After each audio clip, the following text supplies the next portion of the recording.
to you, squad, and welcome back to the channel. So, I've been working behind the scenes, and my goal right now is to get HellBoi done. So let me show you what's going on. First, let me start with a couple things. You already know we got to talk about something before we get going. So I had a new subscriber reach out. They like my access panel video. He was saying that he's going to spend like $300 on a pump. You don't have to spend that much money on a pump. What I do, I don't know if you got a base model or a GTP. There's two ways you can go about this. I go on eBay and then I type in my year, Grand Prix, fuel canister. And I usually pay about 50 bucks for a canister, and it comes with a pump. If you got a base model, drop that sucker in and drive it. You're good to go. You got $50 for a canister and a pump.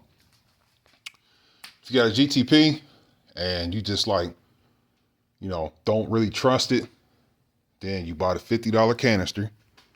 Then you go on ZZP and get you a AEM or a ZZP fuel pump for another 100 bucks. So you'll have $150 in a pump. That's better than a little $300 stock pump. I got a video on my channel on how to build a fuel pump. It's easy. So that's your options. If you want to save $300, you got to do a little bit of work, but it's worth it. Now, moving on. I had to get now you know my Navi setup, okay, is everything about this setup is custom. Got the cog pulleys and everything. So these go bad over time. As you can see, like that one right there, that one's starting to get bad. All right. So what I did, we got a little Navi group within the 3800 community. It's like about 8 or 9 of us. And his one of my homies' father made these. So now I got a spare set of cog pulleys. Got that. Okay. See them? There's that one, which is this pulley right here.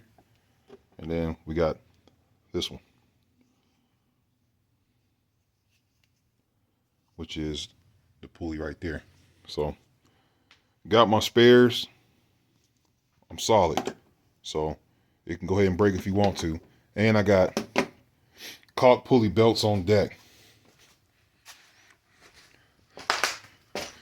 This particular setup, you don't want to mess around and not have spares in case. You always got to have that what if scenario. Yeah, I'll put this somewhere. Oh man. Maybe that should be all right there. But my cog belts. You know, gotta keep them on deck. I got about 5 sets of these in there.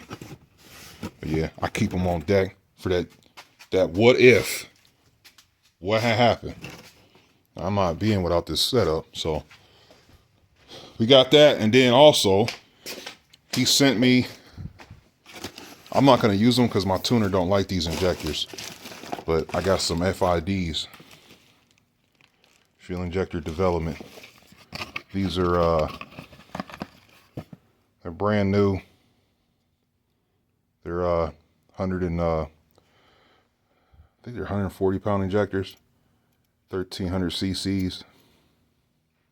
So they're brand new, never used. My tuner don't want to use them because he doesn't get around. He doesn't get along with the owner of that company. So I can't run them.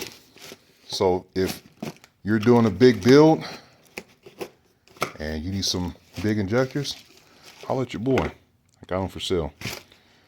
So that's that. So behind the scenes, we got the CV axle out. We got the new boot. Old boot is should be right. Oh no, it's got thrown away. So got the new bolt on there. So we good, we solid. I just got to clean up right there. Now I'm not gonna lie, I had to call my dude because I took it apart and I could not get the bearing to slide up. So I called him. I felt defeated, man. He came over and picked it up and he fixed it for me. So I did not personally fix that myself. I'll admit it. I tried. I got one cotter pin off, which is just my work area. That's where I was doing it at. I got frustrated because I couldn't do it, and he bailed your boy out. So CV axle's fixed. So while he was doing that, I addressed it under here. Shed some light in the situation. You see your boy got it all nice and clean again.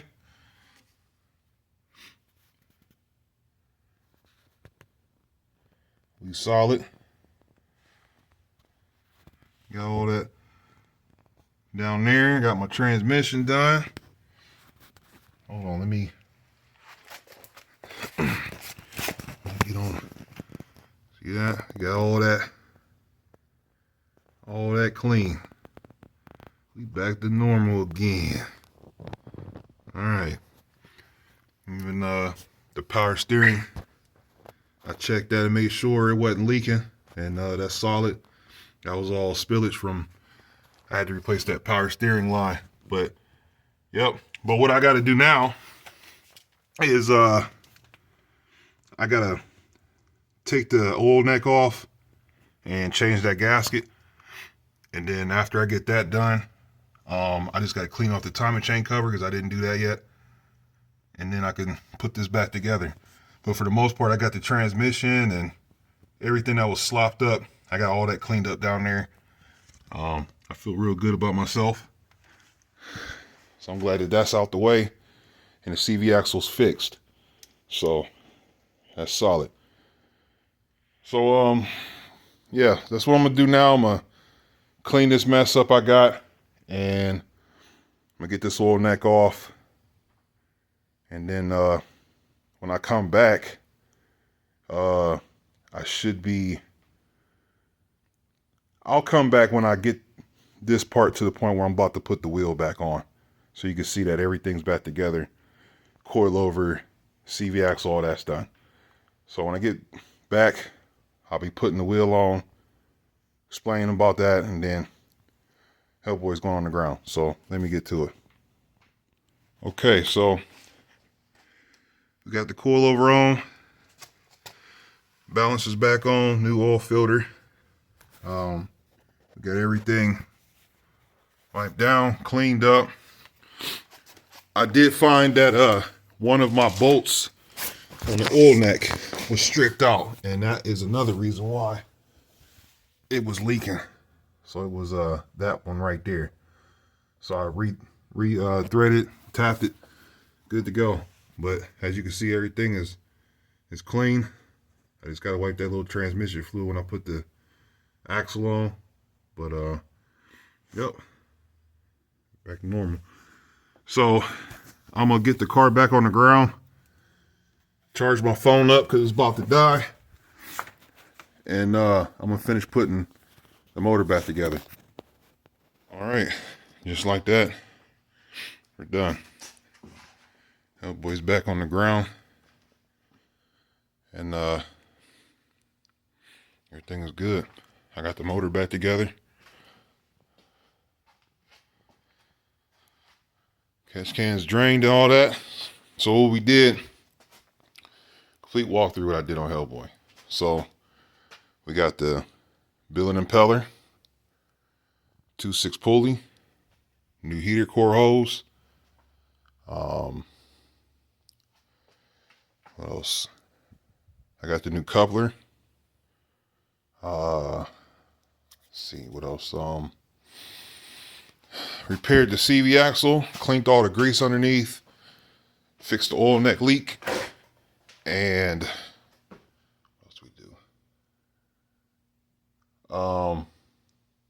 Oil change, F23 fluid change.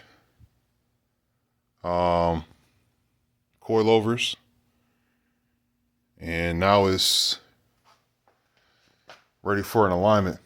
I'm gonna drop it down another inch. But I need another person here for that. But yeah, so I'm gonna drop it another inch and then that'll be where I want it. But that's it. Well, that's all for winter builds on the Grand Prix. I got them pretty much where I want them. The stuff I'm doing now, I don't have to record that because, I mean, it's just little stuff like polishing and cleaning the engine bay and lowering it another inch. And yeah, so this car is just a couple of adjustments, clean it all up, and then get an alignment, and then I'm gonna get it tuned.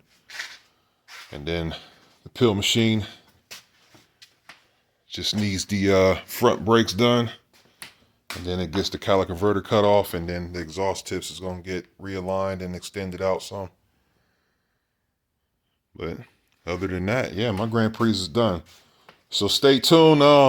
January 16th, I'll be doing the build on the truck. I got a spot. It's called Wingman. You can rent a garage bay out. You get a lift, cherry picker, engine stand, all the tools you need. It's a bay that I'm renting out for 3 days. I'm flying my buddy Rich Nero down here. Me and him gonna knock it out. So stay tuned for that. Yeah. So hope you guys enjoy your time off. Enjoy the little video I'm putting out, and I will catch you guys next month, man. I'm gonna chill out and enjoy my vacation, and just happy the fact that I knocked out both my Grand Prix. They're pretty much dialed in, ready to go for 2024. So I don't know if that race with Tyler Pittman is going to go down or not. I kind of do and kind of don't, because I mean, he getting a lot of publicity, and I don't feel like I don't want to make it like I'm chasing clout off of him, piggybacking off of him. I haven't heard nothing from him. He hasn't posted anything about it, so it probably ain't going down. But either way, you know, I still did my end of the deal. I modded the shit out of HellBoi, getting him ready to go. So even if I don't race him, we're gonna get that Challenger Hellcat, and we're gonna catch some action next year. So that's all I got. Catch you guys in January.